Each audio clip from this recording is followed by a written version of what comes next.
James Puneeth Rajkumar ಅವ್ರನ್ನ big ಸ್ಕ್ರೀನಲ್ಲಿ ನೋಡಿ enjoy ಮಾಡಿದಂಥ ಕೊನೆ ಸಿನಿಮಾ.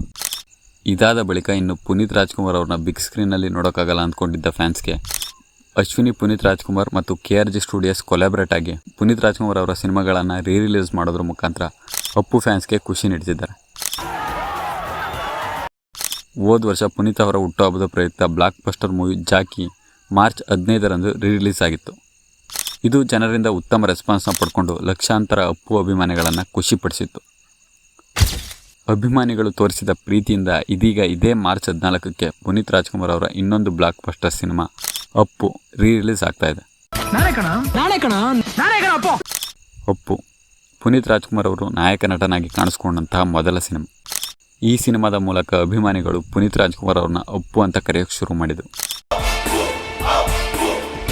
ಈ ಸಿನಿಮಾನ ಇಸ್ಮಾರ್ಟ್ ಶಂಕರ್ ಲೈಗರ್ ಮೂವಿ ಖ್ಯಾತಿಯ ಪೂರಿ ಜಗನ್ನಾಥ್ ಅವರು ಡೈರೆಕ್ಟ್ ಮಾಡಿದ್ದು. ಇನ್ನು ಹೀರೋಯಿನ್ ಆಗಿ ರಕ್ಷಿತಾ ಅವರ ಮೊದಲ ಸಿನಿಮಾ ಕೂಡ ಇದಾಗಿತ್ತು. ಈ ಸಿನಿಮಾ ಬಿಡುಗಡೆಯಾಗಿ ಜನರಿಂದ ಉತ್ತಮ ಯಶಸ್ಸನ್ನು ಪಡ್ಕೊಳ್ಳೋದ್ರ ಜೊತೆಗೆ 200 ದಿನಗಳನ್ನು ಸಹ ಸಕ್ಸಸ್ ಆಗಿ ಕಂಪ್ಲೀಟ್ ಮಾಡಿತ್ತು.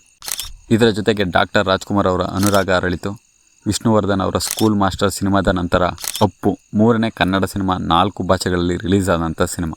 ಪುನೀತ್ ರಾಜ್ಕುಮಾರ್ ಅವರು ತಮ್ಮ ಮೊದಲ ಸಿನಿಮಾದಲ್ಲೇ ಉತ್ತಮ ಪರ್ಫಾರ್ಮೆನ್ಸ್ ನೀಡೋದ್ರ ಮುಖಾಂತರ ಅಭಿಮಾನಿಗಳ ಮನಸ್ಸನ್ನು ಗೆದ್ದಿದ್ರು.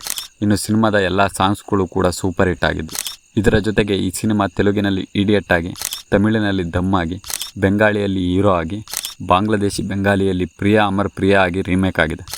ಇದೀಗ ಈ blockbuster cinema Puneeth Rajkumar ಅವರ 50ನೇ ಹುಟ್ಟುಹಬ್ಬದ ಪ್ರಯುಕ್ತ ಇದೇ ಮಾರ್ಚ್ 14ರಂದು ರಿಲೀಸ್ ಆಗ್ತಾ ಇದೆ. ಸೊ ಇದಿಷ್ಟು ಇವತ್ತು ನಾನು ನೋಡಿದ್ದು ಅಪ್ಪು ಸಿನಿಮಾದ ಬಗ್ಗೆ. ವಿಡಿಯೋ ಇಷ್ಟ ಆದರೆ ಲೈಕ್ ಮಾಡಿ, ಸಬ್ಸ್ಕ್ರೈಬ್ ಮಾಡಿ. ಇಷ್ಟ ಆಗಲಿಲ್ಲ ಅಂದರೆ ಡಿಸ್ಲೈಕ್ ಮಾಡಿ. Thank you. See you soon.